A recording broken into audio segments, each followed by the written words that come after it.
Back at it again. Rick Saratella here on location at the Test Football Academy, reporting for NFL Draft Bible, bringing you the names you need to know first since 2002. And we have a Jersey guy here in the building from the Rutgers Scarlet Knights, Chris Muller, offensive lineman. How are we doing here today, Chris? Take us through some of the techniques. I see you working on your short shuttle, 3-cone drills. Take us through some of the process out here today that you were working on. It's going great.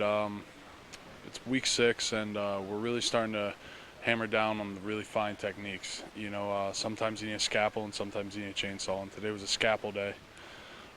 We really are just working on getting out of our cuts straight and getting our feet in the right placement, and you got to credit that to Coach Goodmanson. So we started with the short shuttle, started fine-tuning that, break it down into every steps, the first cut, second cut, and how you explode out of it. Finished up doing your times.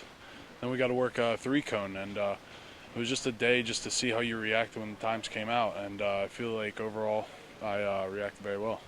There's definitely more than one way to skin a cat, and it's about finding your comfortability with your technique and kind of fine-tuning everything. Like you said, 6 weeks in, a month and a half, you've been training for your pro day. March the 10th, I believe it is, so it's coming up in a couple weeks.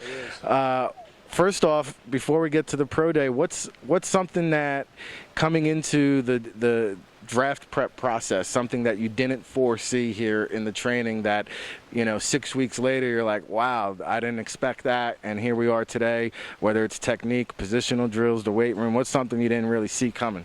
I didn't foresee how much my body was really going to change. I didn't know how much better I could realistically get in 8 weeks, and it's just a testament to Test and all the coaches here, like Coach Gear, about how much better I've gotten. So I really got to thank them, and how much detail goes in just every little drill. You spend your whole life doing offensive line drills and that, and then you got to do a track event. So it's a little bit different of a change, but I love the challenge. Now, heading into that pro day workout, what's something that you want scouts to take away when they leave that workout and walk out of that practice bubble there in Piscataway? What kind of impression you want to leave on the NFL scouts? I want to leave the impression that I'm a full-grown man. I didn't have to cut weight to run faster times. I'm at a great weight. I'm in shape, and I'm ready for the next level, and I'm ready for anything that gets thrown my way. That's pretty much what I wanted to leave, that I'm the full product. Obviously here in New Jersey, a little bit of a transition with the Rutgers football program, your final season.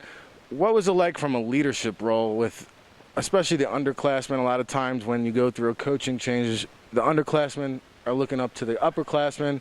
What kind of leader are you? Are you a vocal guy? Are you a guy that pulls guys to the side? And what was that transition like, leading those underclassmen?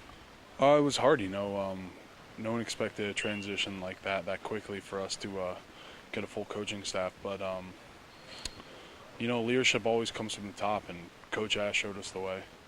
And all of the captains this year, myself and Derek, are training here now. We just have to accredit just being taught the right way.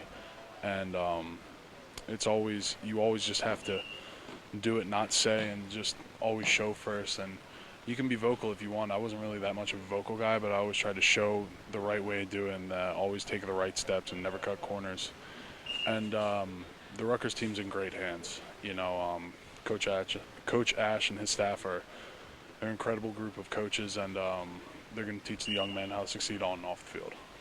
And, I got to say, whether it was from Coach Schiano to Coach Flood and now Coach Ash, one constant that's remained is the NFL loves Rutgers players. There was a string there, I think 7 years in a row when you guys had a first-round pick. But even when there wasn't first-round picks, take a look at the Super Bowl. There's more players represented from Rutgers than any college or university in the NCAA, and there's something about the coaching at Rutgers. Do you feel like the new coaching staff is going to keep up that tradition? Talking to some of the other Rutgers players, it seems like Coach Parker's really changed the intensity in the weight room and the level there as well. I can tell that the kids at Rutgers, all the young men, are going to have a bright future, because everything we do here, they do there. So when you're sort of having the same program, it's the best one, and this is a top-tier program. And so Coach Parker definitely is getting the men prepared. And I think it's more of the Jersey attitude that always proves that Rutgers guys can make it. You give them a spot, they're going to fight for it, and they'll claw and scratch. So really got to credit that to the Northeast attitude. Definitely that Jersey strong mentality. And, March 10th, your pro day is coming up. We're looking forward to it.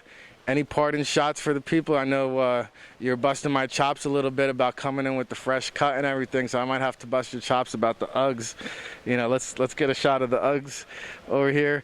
Happy Valentine, happy Valentine. But no, all serious, I like how your mentality, when you're about your business, you're about your business, but you also seem to be enjoying the process.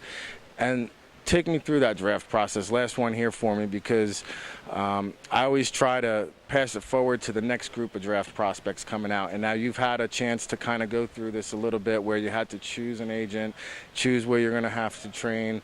What's a piece of advice, whether it's a teammate next year or just any player coming out for the draft, that you could pass forward now that you've had a chance to kind of been through these decision-making process? What's a piece of advice that you can pass it forward to? Everyone's got their own road. That's probably the biggest thing. You can't try to copy someone else, because you're not someone else. You're a completely different person. And when you know that you're ready, don't be afraid to make a decision, because it's a huge decision of your life, and you have to think it over. But don't be hesitant when you know you know.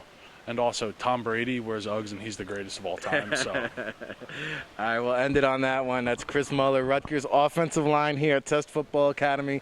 We appreciate it, Chris. Rick Saratella on location, reporting for NFL Draft Bible, bringing you the names you need to know first since 2002.